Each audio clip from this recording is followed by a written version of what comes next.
Jumpa lagi dengan Pak Heri. Kali ini kita masuk dalam pembelajaran IPA terpadu kelas 7, materi tentang ekosistem. Setiap makhluk hidup memerlukan lingkungan yang sesuai untuk dapat tumbuh dan berkembang dengan baik. Nah, di sini nanti ada beberapa istilah yang harus kita pahami terkait dengan ekosistem. Yang pertama adalah habitat.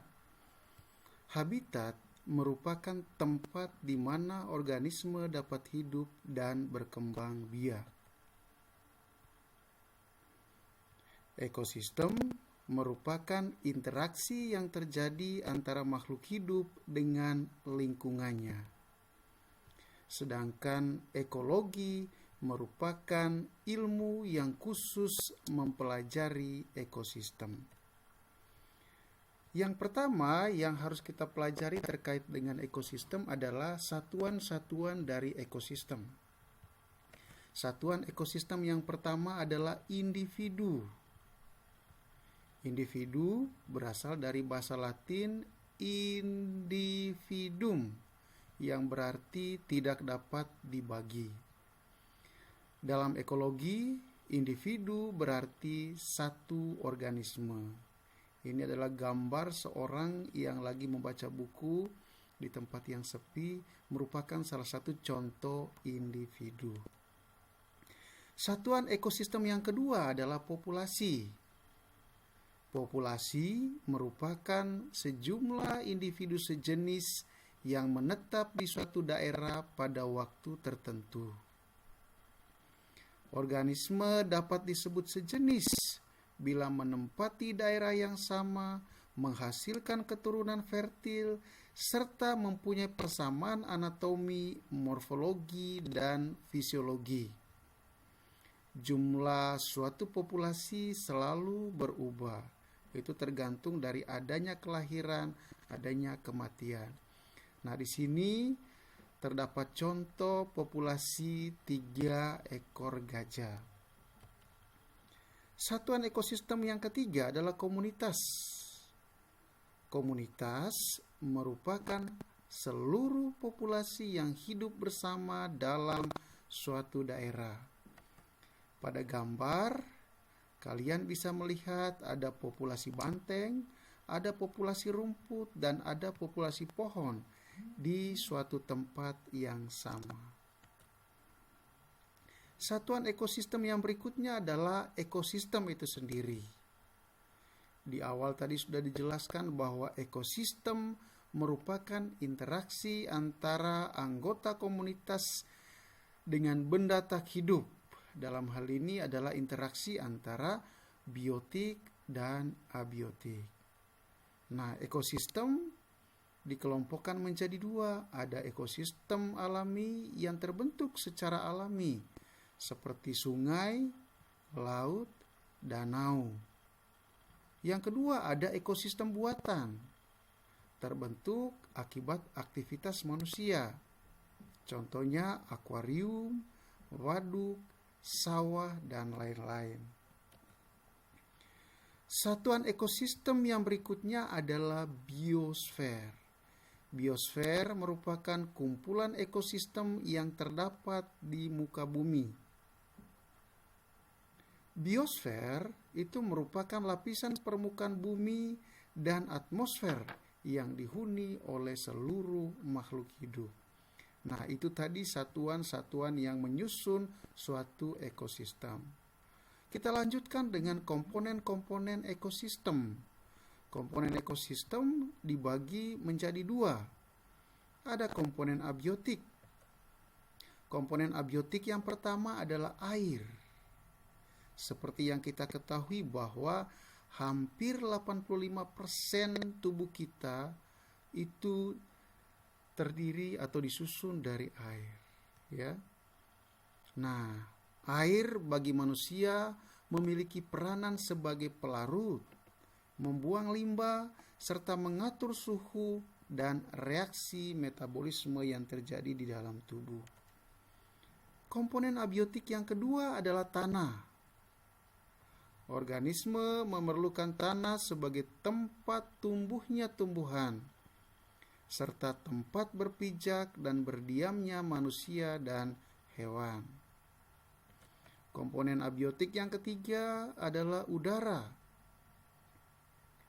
Faktor abiotik yang terkait dengan udara itu diantaranya kelembaban udara, suhu, curah hujan, dan kandungan udara.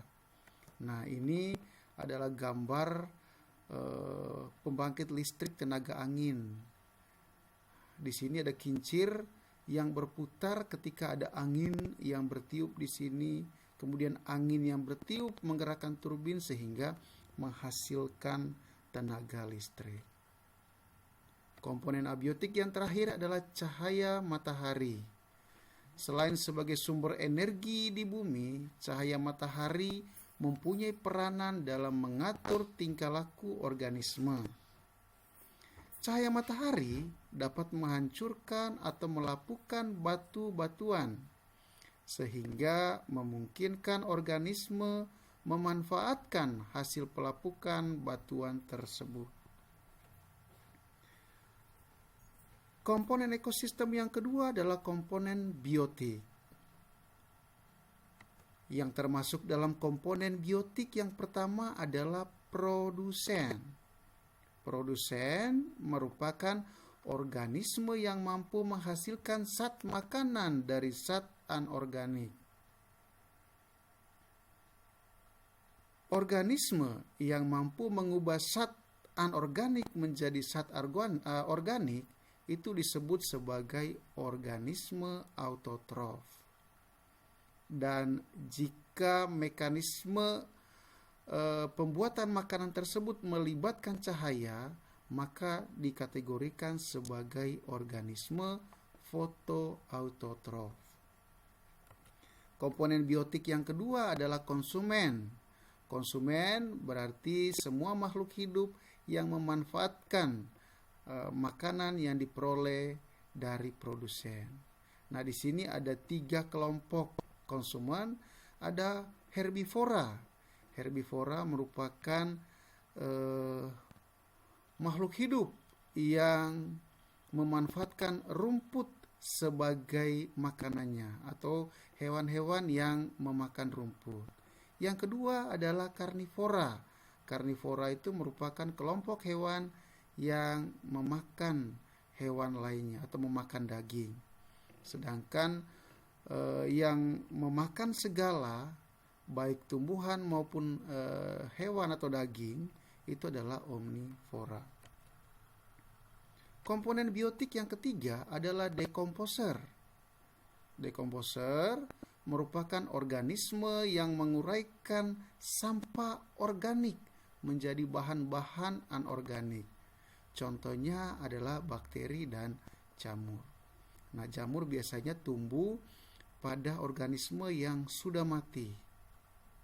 Nah, organisme yang sudah mati oleh jamur diubah menjadi bahan-bahan anorganik. Nah, itu adalah komponen-komponen penyusun ekosistem.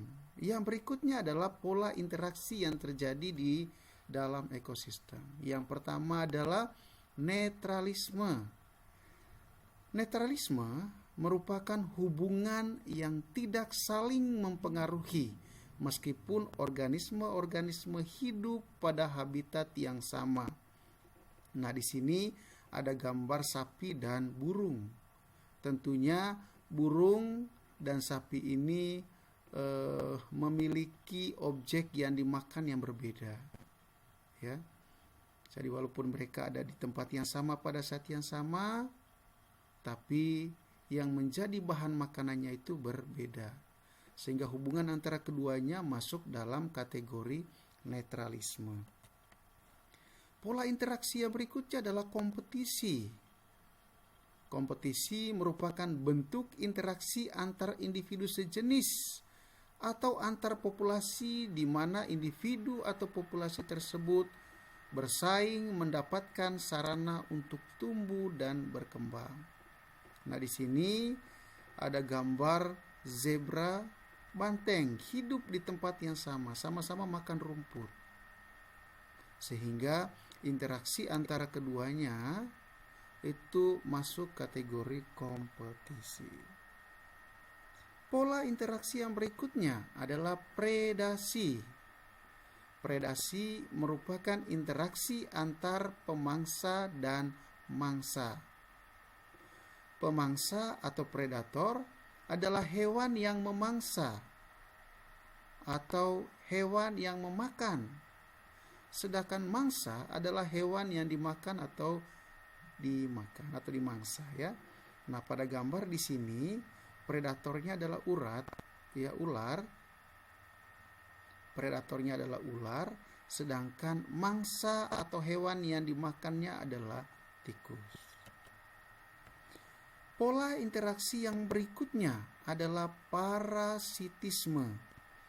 Parasitisme merupakan hubungan antar dua organisme yang berbeda jenis, di mana salah satu pihak mendapat keuntungan, sedangkan pihak yang lain mendapat kerugian. Yang diuntungkan dalam parasitisme itu disebut dengan parasit, sedangkan yang dirugikan itu disebut dengan inang. Ini adalah contoh parasitisme yang terjadi antar tali putri dan inangnya. Tali putri dia melilitkan bagian tubuhnya pada inangnya sehingga dia mendapatkan makanan dari inang. Pola interaksi yang berikutnya adalah mutualisme. Mutualisme merupakan pola interaksi yang terjadi di mana keduanya saling menguntungkan. Nah, di sini pada gambar yang ini lebah mendapatkan nektar dari bunga, sedangkan bunga diuntungkan dengan terjadinya penyerbukan dengan bantuan dari lebah yang ini. Pola interaksi yang berikutnya adalah komensalisme. Komensalisme terjadi di mana interaksi hanya menguntungkan satu pihak, sedangkan pihak yang lainnya tidak diuntungkan maupun dirugikan. Nah, di sini ada gambar ikan hiu dan ikan remora. Ikan remora mendapatkan perlindungan ketika berada di dekat ikan hiu, sedangkan ikan hiu tidak mendapatkan keuntungan maupun dirugikan dengan adanya ikan remora ini. Pola interaksi berikutnya adalah amensalisme. Amensalisme atau nama lainnya adalah antibiosis.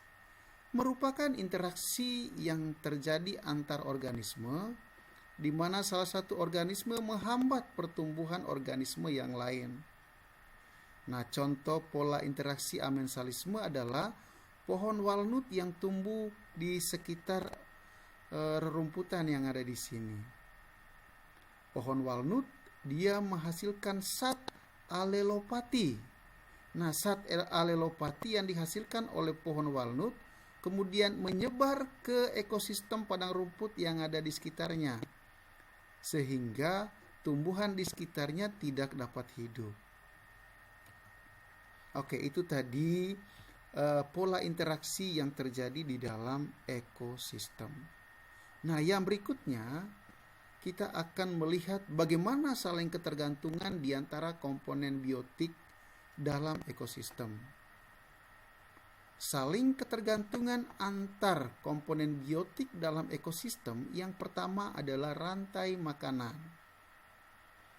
Rantai makanan merupakan proses perpindahan energi melalui peristiwa makan dan dimakan yang membentuk rangkaian tertentu.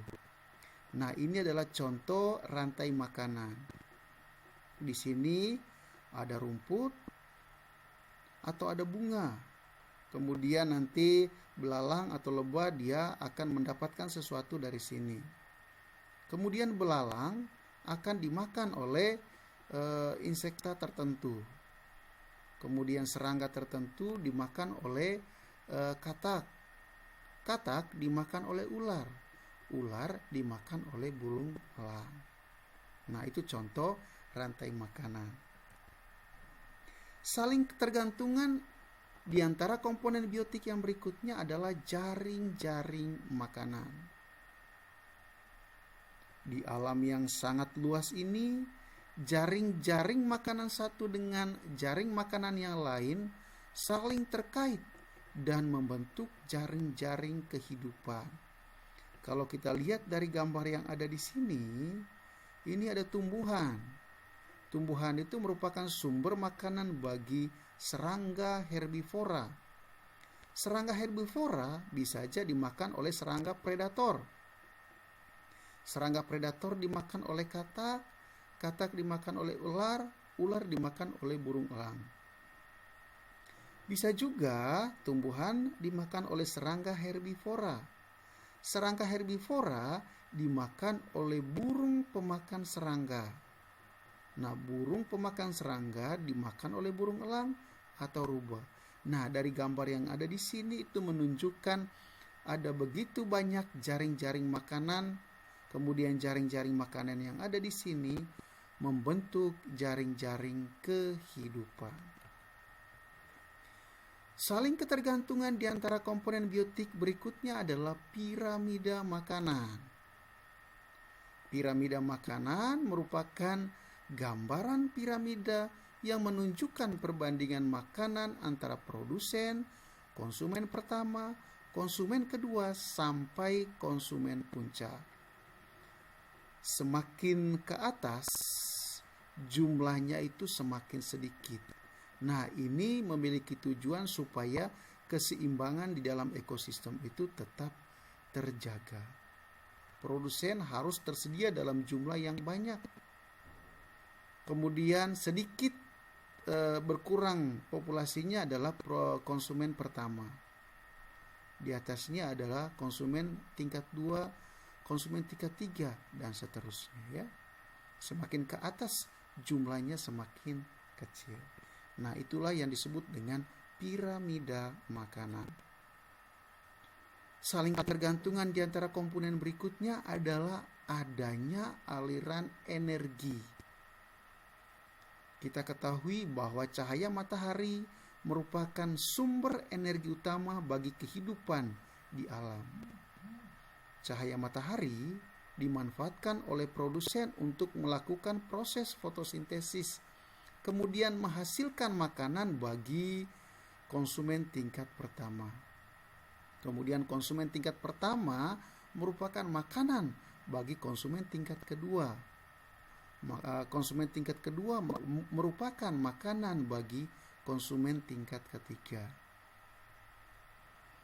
Nah, energi yang dihasilkan pada proses fotosintesis, kemudian energi tersebut berpindah ke konsumen tingkat 1. Tetapi tidak semua energi berpindah ke konsumen tingkat 1. Ada energi yang hilang.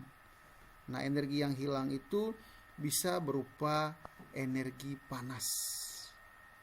Kemudian ketika konsumen tingkat kedua memangsa konsumen tingkat pertama, juga terjadi kehilangan energi. Nah, kehilangan energi bisa terjadi karena adanya panas, bisa juga terjadi karena aktivitas dari konsumen pertama ini sehingga ada energi yang hilang.